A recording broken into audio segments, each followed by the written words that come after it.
তো কোন ব্যক্তি যদি পিতা মারা যাওয়ার পর মাতা মারা যাওয়ার পর 3 দিন শোক পালন করে 4 দিনের দিন ইসালে সওয়াব করে, এটা নাজায়েজ হবে না নেকির কাজ হবে বাবা? একটা আহলে হাদিস আমাদেরকে বলছে যে হুজুর আমরা এগুলো মরা খাই না।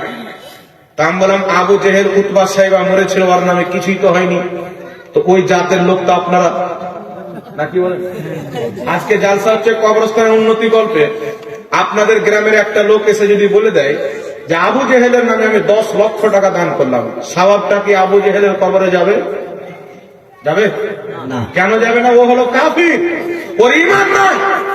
আর কেউ যদি বলে আমি 10 টাকা হযরতে সাইয়্যিদনা আবু বকর সিদ্দিক রাদিয়াল্লাহু তাআলা আনহুর নামে দিলাম, কারেন্টের মতন সওয়াব আল্লাহ তিনার কবরে পৌঁছে দিবেন। সুবহানাল্লাহ। কারণ তিনি ঈমানদার। তো সুন্নিরা ঈমানদার, এদের জন্য 40ও যায় 4ও যায়। ওয়াহাবিরা বেঈমান, এরা করলে যাবে না, তো এরা করে না। ঠিক। আবু দাউদ শরীফ খুলেন, সাদ বিন আবাদা সাহাবী রাসূল আসলেন, ইয়া রাসূলুল্লাহ আমার মা ইন্তিকাল করেছেন, আমি সাদকা করতে চাই। কি সাদকা করলে ভালো হবে? নবী বলেন পানি সাদকা করো। উনি পানির কুয়া দান করে দিলেন। মানুষ পানি পান করবে, সওয়াব তিনার মায়ের কবরে যাবে। আমি ওয়াহাবিকে বলেছিলাম যে যেই গাড়িতে হযরতে সাদ বিন আবাদা পানি পান করার সওয়াব ওনার মায়ের কবরে গিয়েছেন, ওই একই পদ্ধতিতে আমাদের খাবার খাওয়ানোর সওয়াবও চলে যায়। উনি খেজুরের বাগান দান করলেন, মানুষ খেজুর খাবে, সওয়াব তিনার মায়ের কবরে যাবে। ইমাম সিউতি নিজের কিতাব আল হাবিলিল ফাতাওয়া প্রথম খণ্ড 230 পৃষ্ঠার মধ্যে হাদিস নিয়েছেন। হযরতে তাউস বিশ্ববিখ্যাত তাবী বলতেছেন ইন্নাল মাউতা ইফতানুনা ফি কুবুরিহিম সাবআ ফাকানু ইস্তাহিব্বুনা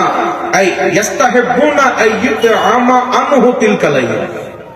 হযরতে তাউস বলতেছেন আমাদের যুগে কেউ যদি মারা যেত, সাহাবীর যুগে তাবেঈর যুগে, তো উনি বলছেন মৃত্যু ব্যক্তির ইসালে সওয়াবের জন্য আমরা 7 দিন পর্যন্ত মানুষকে খাওয়া দাওয়া করাতাম। সুবহানাল্লাহ। আর একটু জোরে হবে না সুবহানাল্লাহ? সুবহানাল্লাহ। এই জন্য বাবা বাপ মা মারা গেছেন 4 দিনে 5 দিনে, এটাই নয় যে 4 দিনই করতে হবে, 40 দিনই করতে হবে। একটা রেওয়াজ চলে আসছে 4 দিনে করলেও সমস্যা নাই, 40 দিনে করলেও সমস্যা নাই। ওয়াহাবি মানুষকে বোকা বানাবে, দিন ধার্য করে কোনো জিনিস করা যাবে না। তোর বাপ মায়ের বিয়েটাও তো দিন ধার্য করে হয়েছে, ঠিক? তাহলে ওটা হারাম হবে না? কি বলেন? ঠিক। তো নেকির কাজ দিন ধার্য করে করলে সওয়াব বেশি, কারণ লোকজন বেশি শরীক হবে। কবরস্থানের উন্নতি কল্পে জালসা দিন ধার্য করে, মাদ্রাসার উন্নতি কল্পে জালসা দিন ধার্য করে, মসজিদের উন্নতি কল্পে জালসা দিন ধার্য করে।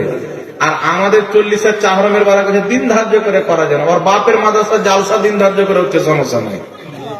একে বলে মুনাফিক, দাঁড়িওয়ালা মুনাফিক।